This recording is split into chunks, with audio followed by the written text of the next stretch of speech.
요즘 들어 감기가 예전보다 자주 걸리지는 않으신가요? 한 번 아프면 회복이 더디고 몸살처럼 온몸이 쑤시는 날이 늘어나지는 않으셨나요? 입안이 자주 헐거나 작은 상처가 생겼는데도 예전보다 오래가는 느낌이 든다면 이건 단순히 나이가 들어서 그렇다고 넘길 문제가 아닐 수 있습니다. 우리 몸은 아프기 전에 반드시 신호를 보냅니다. 다만 그 신호가 크고 요란하지 않아서 대부분은 그냥 지나쳐 버리게 되죠. 면역력이 떨어질 때도 마찬가지입니다. 이 상태를 오래 방치하면 단순한 감염을 넘어서 폐렴이나 대상포진, 만성염증 같은 질환으로 이어질 수 있고 몸의 회복력이 전반적으로 떨어지면서 일상의 활력과 삶의 질도 함께 낮아질 수 있습니다. 최근 연구들에서도 고령층의 면역 저하는 눈에 보이는 질병보다 훨씬 이전부터 시작된다는 결과가 반복해서 보고되고 있습니다. 오늘 이 이야기는 겁을 주기 위한 것이 아니라 지금부터라도 충분히 돌볼 수 있다는 사실을 알려드리기 위한 이야기입니다. 제가 현장에서 상담을 하다 보면 밥도 잘 먹고 잠도 자는데 왜 이렇게 자꾸 아플까요? 예전엔 하루 이틀 쉬면 괜찮았는데 요즘은 며칠씩 끌어요라는 말씀을 정말 자주 듣습니다. 특히 60대 이후에는 몸이 보내는 경고 신호를 병이 아니라 노화로 오해하고 참고 넘기시는 분들이 많습니다. 그러다 보니 면역력이 많이 떨어진 뒤에야 병원을 찾게 되는 경우도 적지 않습니다. 얼마 전 상담했던 70대 초반의 한 어르신도 그랬습니다. 특별한 지병도 없고 평소 스스로를 건강한 편이라고 생각하고 계셨지만 어느 순간부터 1년에 감기를 4~5번씩 앓기 시작했고 한 번 걸리면 기침이 한 달 이상 이어졌습니다. 입안이 자주 헐고 잇몸이 붓는 날도 많았지만 대수롭지 않게 넘기셨죠. 운동을 더 해야겠다는 생각에 매일 빠른 걸음으로 오래 걷기 시작했고 입맛이 없다는 이유로 식사량도 줄이셨습니다. 면역력에는 운동이 최고라는 말을 믿었기 때문입니다. 하지만 몇 달이 지나자 오히려 몸은 더 쉽게 지치고 밤에 자주 깨는 상태가 반복됐습니다. 이 시점에서 문제의 방향을 다시 봐야 했습니다. 면역력 저하는 한 가지 원인으로 생기지 않습니다.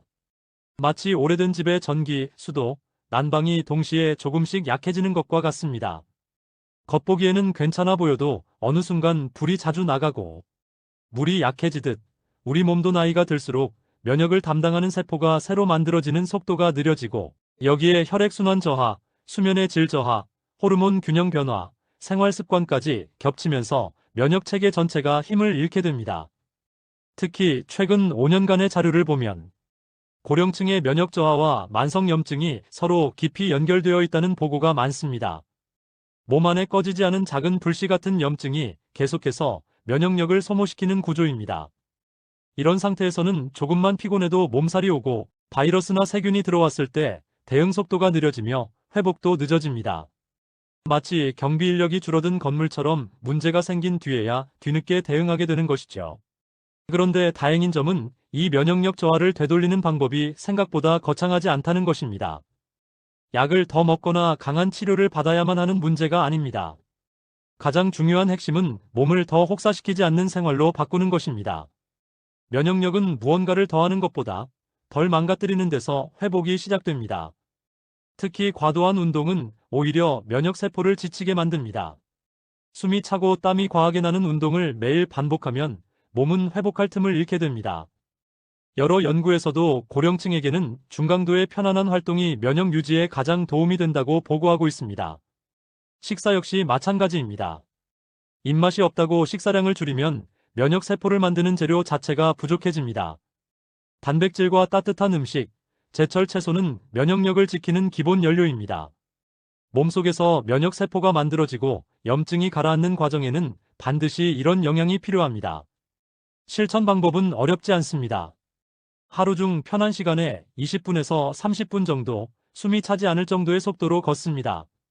걸으면서 대화가 가능한 속도라면 충분합니다. 이 부분이 정말 중요합니다. 열심히가 아니라 편안하게 하는 것이 핵심입니다.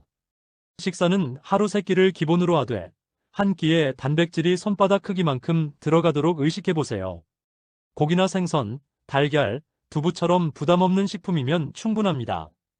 너무 차갑거나 자극적인 음식은 오히려 면역을 방해할 수 있으니 주의가 필요합니다. 수면은 시간보다 깊이가 중요합니다. 잠들기 전 스마트폰을 멀리하고 방을 조금 어둡게 유지하는 것만으로도 면역 회복에 관여하는 호르몬 분비가 달라질 수 있습니다. 다만 이미 만성 질환이 있거나 면역 관련 약을 복용 중이신 분, 당뇨나 류마티스 질환, 항암 치료 이력이 있는 경우에는 생활 습관을 바꾸기 전 반드시 주치의와 상담하셔야 합니다.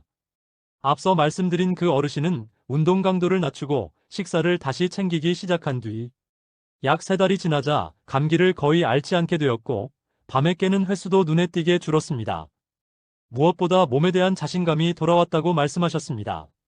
면역력이 좋아진다는 것은 단순히 병에 안 걸리는 것을 넘어서 잠이 편해지고 아침에 몸이 덜 무겁고 사람 만나는 일이 덜 피곤해지는 변화를 의미합니다.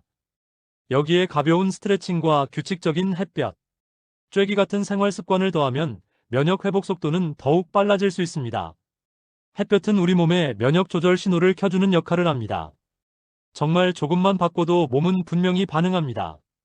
오늘 이야기 중 한 가지라도 이건 내 얘기 같다는 느낌이 드셨다면 이미 몸은 신호를 보내고 있는 중입니다. 아직 늦지 않았습니다. 오늘 밤은 조금 일찍 불을 끄고 내 몸을 쉬게 해주세요. 여러분의 편안한 밤과 건강한 노년을 진심으로 응원합니다.